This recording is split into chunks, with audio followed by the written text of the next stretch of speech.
E aí, alunos, espero que estejam todos bem. Eu sou a Maria Eduarda Barbieri e faço parte do programa Residência Pedagógica com a professora Sandra.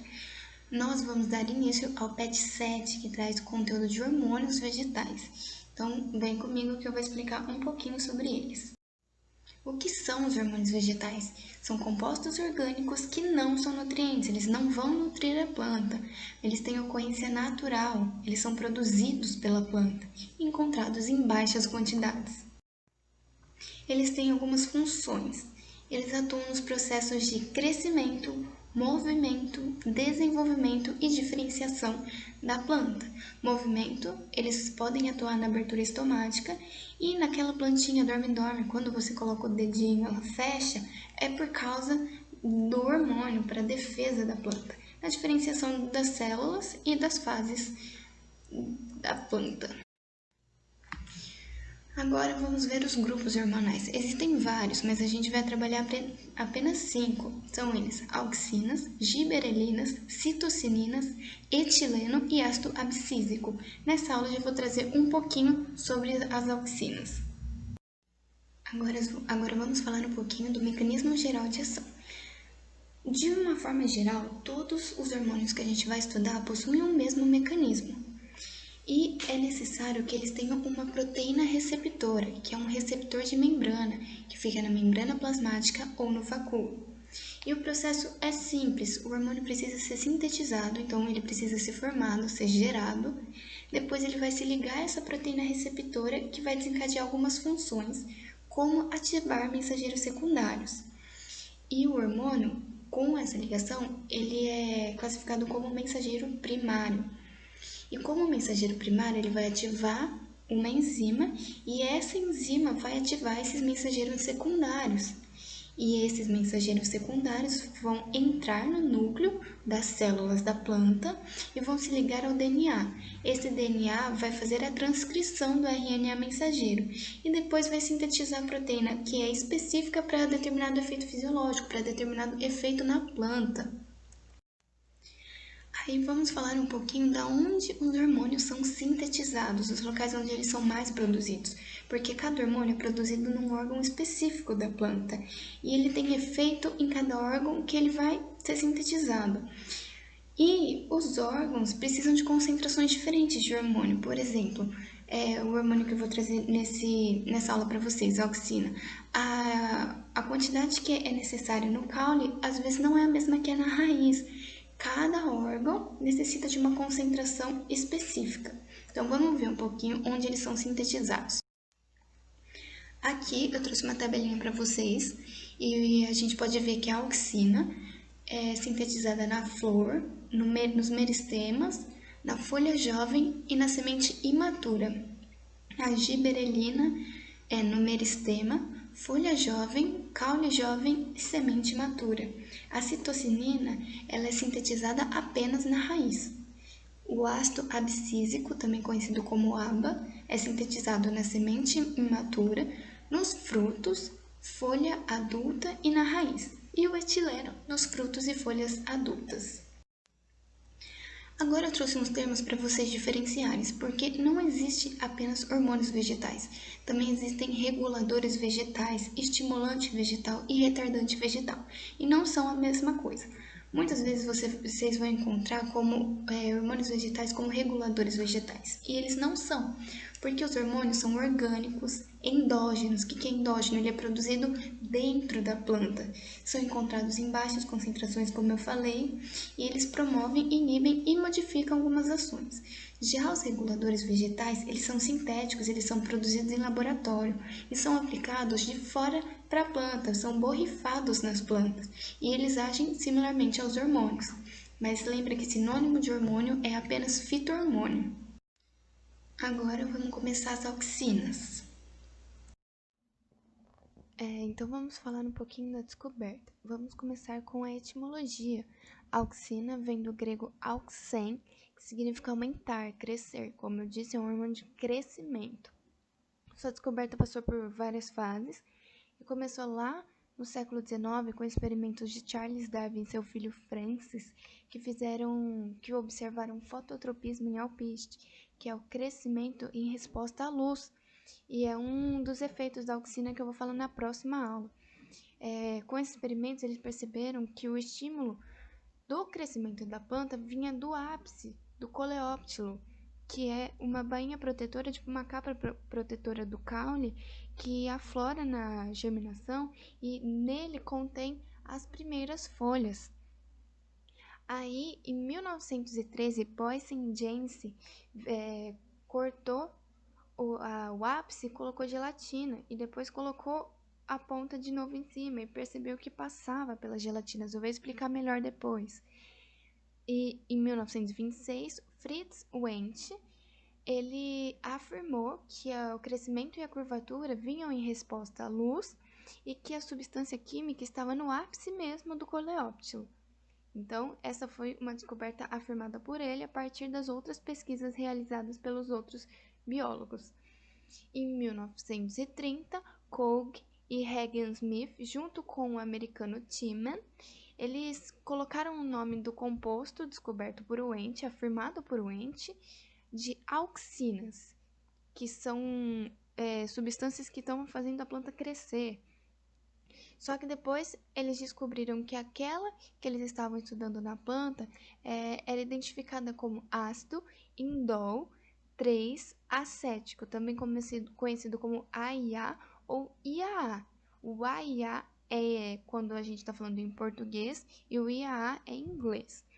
Depois foram descobertas mais auxinas naturais e também como não são muito complexas, a fórmula, a estrutura do AIA é simples, então os laboratórios conseguiram sintetizar. Aí existem várias auxinas sintéticas que entram nos reguladores vegetais que eu falei para vocês. Agora vamos começar um pouquinho com o experimento do Charles e do Francis. Quando eles perceberam que a planta crescia em resposta à luz, ali vocês podem observar na planta controle, o que eles fizeram? Eles cortaram a ponta do coleóptilo ali na segunda da planta e eles estavam fazendo experimento com alpiste. E eles perceberam que não cresceu. Aí eles falaram assim, vamos cobrir a parte de cima. Aí eles colocaram uma lâmina de estanho. A planta cresceu, mas ela não curvou, mas ela cresceu. Na outra, eles colocaram uma capa transparente. E nessa capa transparente, a planta, além de ter crescido, ela curvou também. E na quarta imagem do experimento, sem ser a planta controle, eles colocaram uma base no meio da planta de estanho, que a planta cresceu do mesmo jeito. Então, foi assim que eles conseguiram denominar que a substância era produzida no ápice, se encontrava no ápice. Então, com isso, deu abertura para os outros estudiosos da área seguirem estudando sobre que substância era essa. Agora, no experimento de Boyce e Jensen, em 1913, como ele já sabia dessa curvatura em resposta à luz, por causa dos experimentos de Darwin, então ele resolveu pegar um coleóptilo, cortou a ponta e colocou uma gelatina entre a ponta e o resto, e ele percebeu que curvou. Então, ele falou assim, vou fazer mais um experimento para ver se isso acontece com outras substâncias. Então, ele pegou mais um coleóptilo, cortou a ponta e entre a ponta e o resto, ele colocou uma lâmina de mica. Mica é um grupo de minerais. E ele percebeu que não cresceu. Então, aí, veio a hipótese na cabeça dele que essa substância química que era produzida no ápice atravessava a gelatina e a mica não. Então, o que ele fez? Ele pegou e colocou a mica, pegou 2 coleóptilos e colocou mica uma em cada lado. Então, uma no lado direito e a outra no lado esquerdo. Ele percebeu que a que foi colocada no lado onde estava recebendo a luz, o outro lado que não estava recebendo a luz curvou, e na que foi colocada do lado escuro direto, não curvou. Então, com isso, ele concluiu que a substância deslocava para o lado escuro, aumentando a velocidade de crescimento naquele lado, que aí fazia a planta curvar. Aí depois disso, veio experimentos de Wentz, em 1926, Wentz ele afirmou que era uma substância química produzida no ápice. Então, ele fez um experimento longo para confirmar isso. Ele usou placas de agarose, que é uma gelatina extraída de algas marinhas vermelhas. Então, ele tinha duas. Uma que era simples, era simplesmente o agar, e uma que ele colocava pontas de ápices de coleóptilo e deixava lá por horas. Aí ele ia usar só a plaquinha de agar, ele não ia usar a ponta, mas deixou horas ali elas juntas. Então, ele pegou um coleóptilo, ele tirou a ponta e usou essa ponta para deixar com a placa de agar por horas.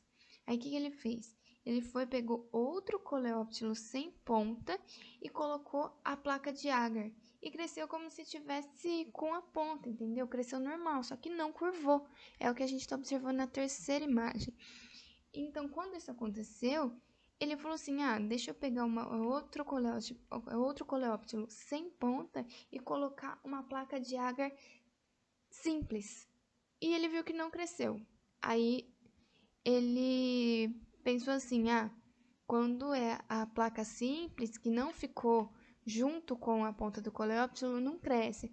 Mas aqui ficou com o ápice, cresceu. Então, ele supôs que passava do ponto do ápice para o resto da planta, pela placa e aí para o resto da planta. Então, ele concluiu que essa substância migrava para os tecidos inferiores. E aí, com isso, ele decidiu fazer mais 2 experimentos. Então, ele pegou mais 2 coleóptilos e colocou uma placa de agar em cada ponta. Então, um ele colocou na direita, mais à direita, e o outro ele colocou mais à esquerda. E ele percebeu que curvava para o lado oposto que tinha colocado. Então, tipo, se ele tinha colocado a direita, curvava para a esquerda. Se ele tinha colocado a esquerda, curvava para a direita. Aí, com isso, ele pôde concluir que o lado com maior concentração de substâncias crescia mais que o lado oposto. E foi a partir disso que, em 1930, eles denominaram essa substância de auxina por causa desse crescimento. Hoje em dia, a gente sabe que a luz provoca essa migração da auxina para o lado mais escuro, que é o ponto do caule que possui um pigmento fotorreceptor sensível à luz. E aí a planta cresce em direção à luz, porque o lado escuro fica com mais células, as células ficam maiores, como tá vendo aqui na imagem, embaixo, as células incham, e aí acaba acontecendo essa curvatura. Aí aqui um pouco do estudo realizado por Wentz pelas concentrações de auxina nos momentos dos testes. Agora, os tipos de auxina. Tem 2 tipos, como eu falei, as naturais e as que foram produzidas em laboratório, que são as sintéticas. As auxinas naturais, a que foi estudada, que eu falei, o AIA, e aí tem mais 2 tipos. Essa A e B, ela é muito encontrada em milho e mostarda. Então, a biossíntese, vamos falar um pouquinho da biossíntese, de como elas são sintetizadas.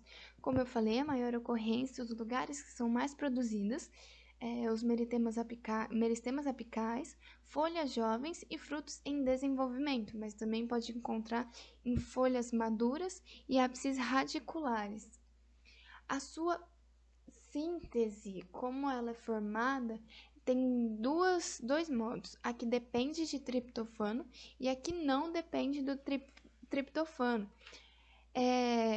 A que mais ocorre é a que depende do triptofano, então eu vou focar mais nela, que existem 4 vias de síntese, e a mais comum é a IPA, que é o ácido indol 3-pirúvico, é a que mais encontrada nos vegetais.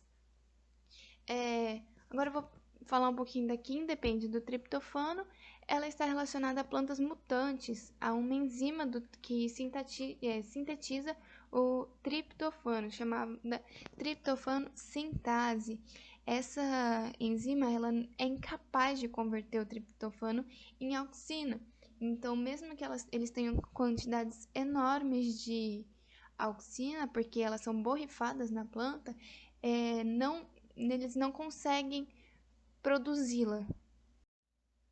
Agora, o transporte de auxina, existem dois transportes, só que o mais usado e o mais importante é esse transporte polar, também denominado basípeto. Ele é do ápice para a base. Do ápice para a base é pelo jeito que está arranjado os transportadores. Ele é feito de célula a célula. Ele é o mais usado pelas auxinas. Então, o que acontece? A auxina vai sair da célula e vai se difundir através dos canais de membrana. Como que ela faz isso? Ela só consegue se difundir quando ela está ligada ao H+, ou quando ela está na forma dissociada, A-. H+ é por causa que o hidrogênio perdeu um elétron e a forma dissociada da auxina é porque ela ganhou um elétron. E quando ela fica nessa forma dissociada A-, ela tem que fazer um cotransporte denominado do tipo symport, que existem dois tipos e o que ela usa é o do tipo symport. Então, ela entra pelo ápice na parte superior e ela vai sair por baixo, por isso que ele é um transporte do ápice para a base. E assim vai de célula a célula, aí entra, aí sai de uma na base, entra no ápice, sai na base, entra no ápice. O outro transporte das auxinas é o acrópito, ele é da base para o ápice, ele é ao contrário, por isso que ele é só encontrado quando a auxina chega lá na raiz, porque como a raiz, vamos dizer, ela tem um crescimento de ponta cabeça, ao contrário em relação à planta, ela cresce para baixo, os transportadores e as células estão colocadas de uma maneira diferente, estão viradas, então ela entra pela base e sai pelo ápice. É mais comum esse daí é no floema, e depois que ela sai no ápice da raiz, ela é distribuída de forma igual para todos os lados, e então ela faz o transporte basípeto, ela volta para aquele transporte que é do ápice para a base quando ela chega nas demais células da planta. Então, gente, é isso. Obrigada. Até a próxima aula, que aí então eu vou trazer um pouquinho dos efeitos fisiológicos das auxinas. Eu vou trazer um pouquinho sobre como elas funcionam nas plantas e o que elas fazem na planta.